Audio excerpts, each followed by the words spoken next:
Introduction to Internet and Web Services. Internet is described as a network of networks.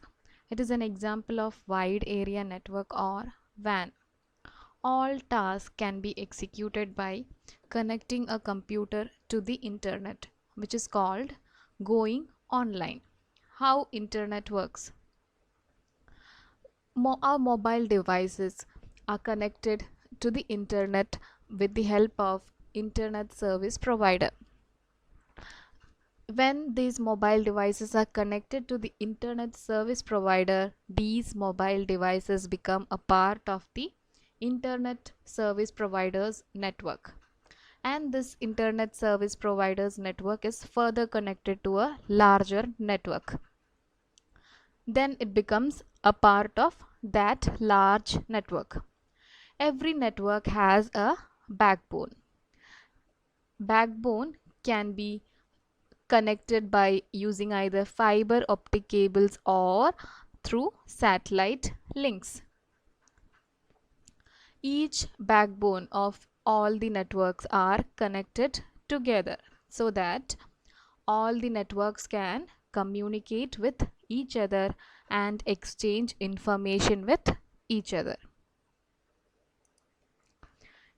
Internet offers several important and extensively used features or services. They are World Wide Web, domain names, URL, email, chat, VoIP, website, web page, web server, web hosting. Next is, let us see what is a World Wide Web or WWW or simply a web. The World Wide Web is a collection of web pages found on the network of computers. Our web browser uses the internet to access the web. Our web browser means the applications like Google Chrome, Internet Explorer, Mozilla Firefox. These are all web browsers. These browsers help us to access the web. World Wide Web is an information service that can be used for sending and receiving information over the internet through interlinked hypertext documents. All the web pages are made up is called hypertext documents. They are interlinked, that is one web page is linked with the other web page. Web pages may contain text, images, videos and other multimedia components, as well as web navigation features, that is we can navigate from one web page to the other by clicking on the hyperlink. The documents are formatted in a language called HTML, which is a markup language, hypertext markup language, that provides links to other documents as well as graphics, audio and video files. The World Wide Web is based on client-server architecture. That is, there are large number of clients and there is a single server which provides services to the clients, where a client sends a request and server processes that request and sends the response. In case of World Wide Web, the client is our web browser. With the help of this web browser, we request for a web page. So our web browser like Google Chrome or Internet Explorer or Mozilla Firefox is the web client. And when we request for a page, when we request or when we search a website, then the request reaches the web server where that website is stored or where the web pages are stored. Then this web server has large number of websites in it, and it will check for which website or which web page the client has requested. So the web server will process the request and send the response, that is, it will send the web page that the client has requested. Next is domain names. We all know that all the computers connected in a network has a address, is assigned with an address called IP address, which is assigned by the network administrator. To communicate over the internet, we use IP address, and it is not possible to remember the IP address of a particular website or a computer every time, because it is a sequence of numbers and it's difficult to remember these different sequence of numbers which represent each website. For that, domain names make it easier to resolve IP address into names. For example, cbse.nic.in, google.com, meritnation.com are all domain names which represent certain IP address. These are names given for certain IP addresses. It is the system which assigns names to some computers, that is web servers, and maintain a database of these names and its corresponding IP address. Domain names are used in URLs to identify particular web server. For example, in the URL, this is called URL. The domain name is, in this URL, the domain name is cbse.nic.in, which represents a server where this website resides. A domain name consists of following parts. First part is top level domain name or primary domain name, and the second part is subdomain name or subdomain names.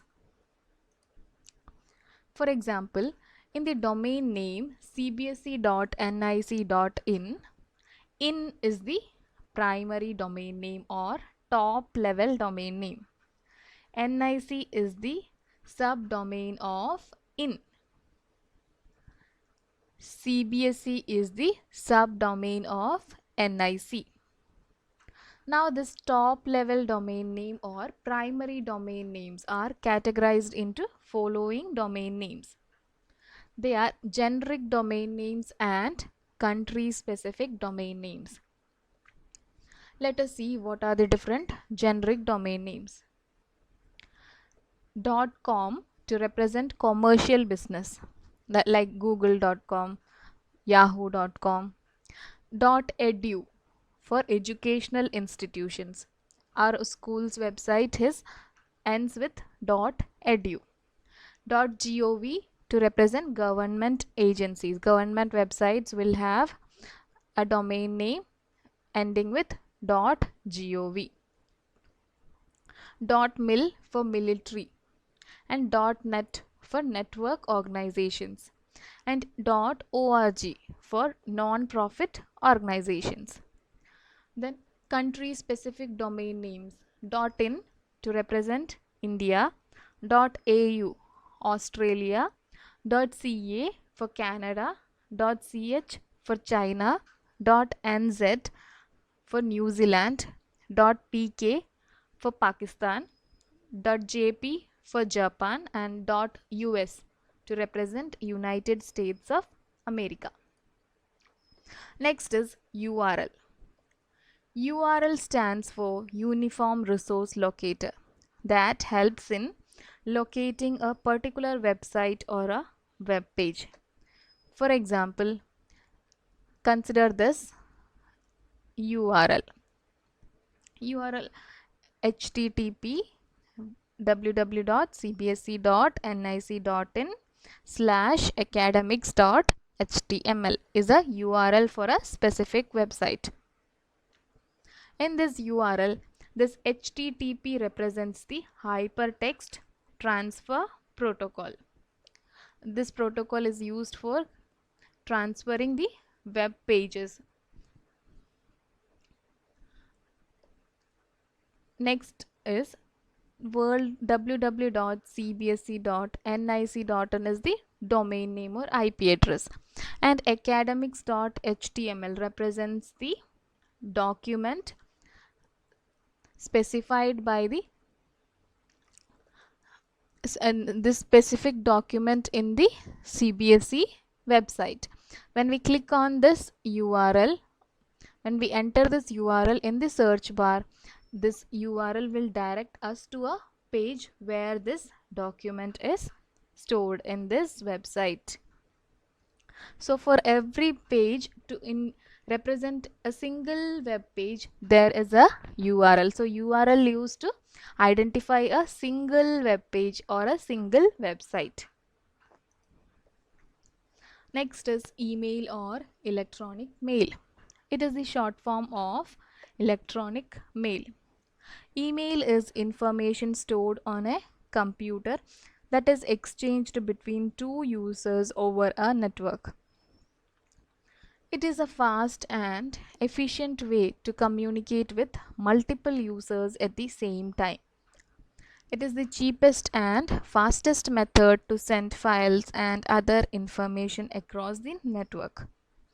The basic purpose of using email is to send and receive messages. It allows a user to save messages in a file for future retrieval, print mail messages, reply and attach a file along with the mail messages to be sent from sender to receiver. The salient features of email are automatic or default reply to a message. We can set a message as the default reply to a particular email.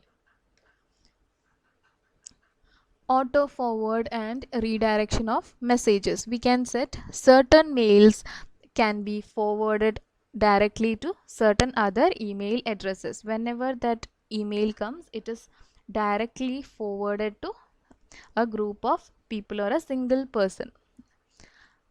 Facility to send copies of messages to many people. Automatic filing and receiving of messages. All the messages are stored as a file in email. Address can be stored in the address book and retrieved instantly. Notification if a message cannot be delivered. Chatting is next one is chat. Chatting is the other method of internet conversation. It enables people connected anywhere on the internet to join in live discussions. Chat sessions allow many users to join in the same free-form conversation, usually centered on a discussion topic. The examples of chatting software are MSN Messenger, Yahoo Messenger, IRC, Internet Relay Chat, Pidgin, etc. Next is Voice over Internet Protocol, that or VoIP. VoIP is a technology that allows us to make voice calls using a broadband internet connection instead of a regular telephone line. VoIP services convert our voice into digital signal that travels over the internet. If we are calling a regular phone number, the signal is converted to a regular telephone signal before it reaches the destination. VoIP can allow us to make a call directly from a computer or a special VoIP phone. In addition, wireless hotspots in locations such as airports, parks, and cafes allow us to connect to the internet and may enable us to use VoIP services wirelessly. That is, we can call through WhatsApp, audio calls through WhatsApp are examples of VoIP. we can use the Wi-Fi connection to access the WhatsApp and do audio calls. Let us see what are the advantages and disadvantages of VoIP.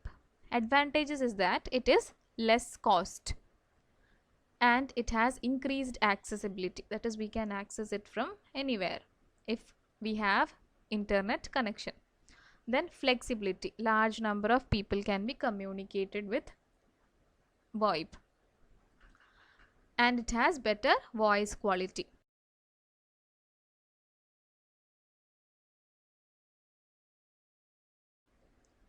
It has less expensive features also.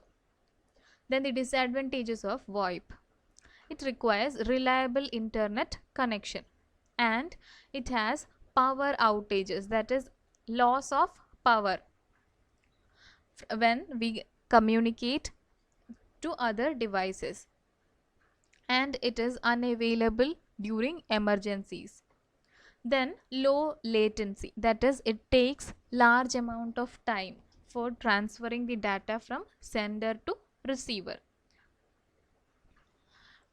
Common examples of VoIP are Nextiva, AirCall, Skype, WhatsApp, Google Hangouts, Viber, and Facebook Messenger.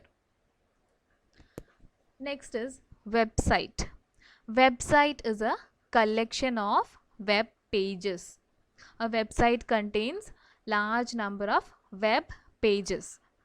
A website is a collection of various web pages, images, video, audio, or other kind of digital assets that are hosted on one or several web servers. The first page of a website is called the home page. The front page, when a website is opened, the front page of the website is called the home page, where all the links related to other documents are displayed. In the home page, you can see several links which redirect us to a different pages of the website. All these links are called hyperlinks. The web page of a website are written using HTML. All the web pages are written using a markup language called Hypertext Markup Language, HTML.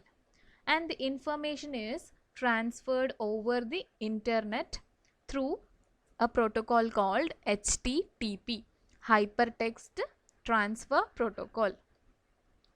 The HTML documents consist of several hyperlinks that are accessed through HTTP protocol.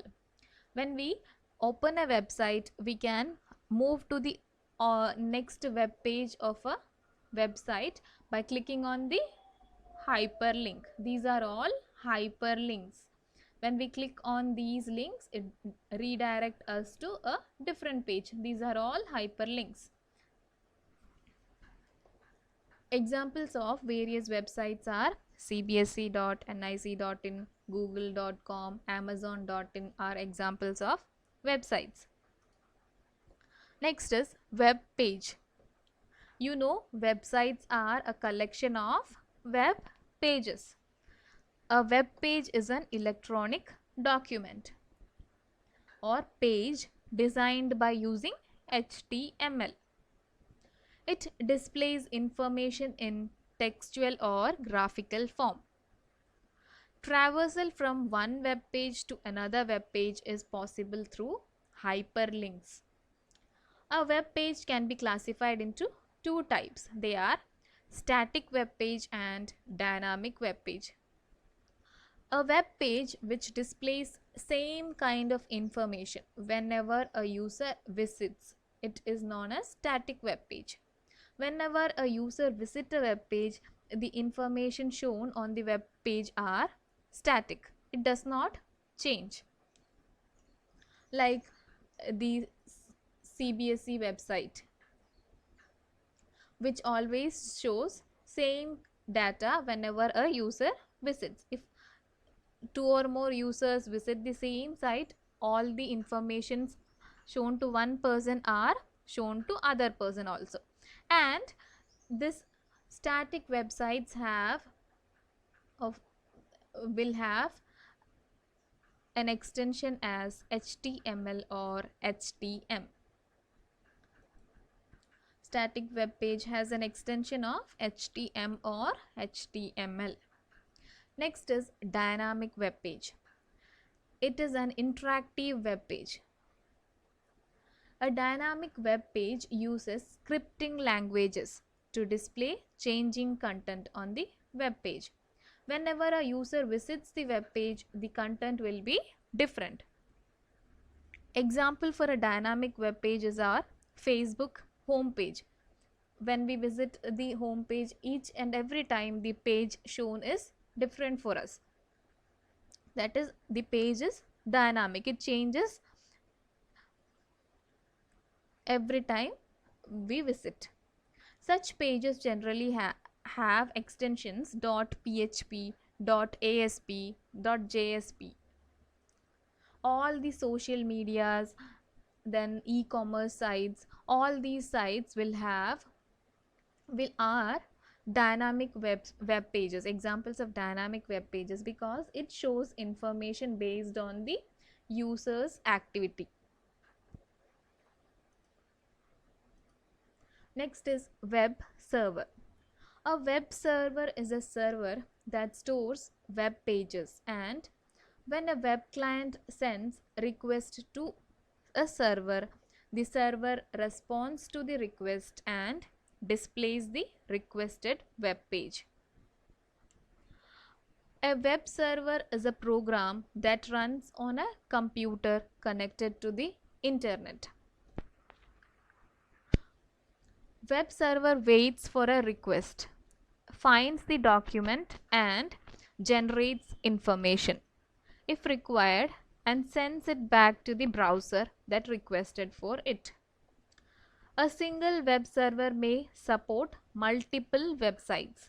Single web server can have multiple websites stored in it, or a single website may be hosted on several linked or mirrored web servers. A single website can be stored in different web servers which are linked with each other. Some popular web servers are Apache Web Server, Netscape Enterprise Web Server, Microsoft Internet Information Server, etc. When we connect to the internet, when we browse a web page through Google Chrome, then the Google Chrome is the client, or web browser is the client. And when we request for a page, when we enter a search request, then the request is sent to the corresponding web server where that web page resides, and the web server will have large number of websites and web pages. Server will check which website the browser has requested for, and it will process the request. That is, it find out which web page this browser has requested, and it sends the response. That is, it sends the requested web page to the web browser.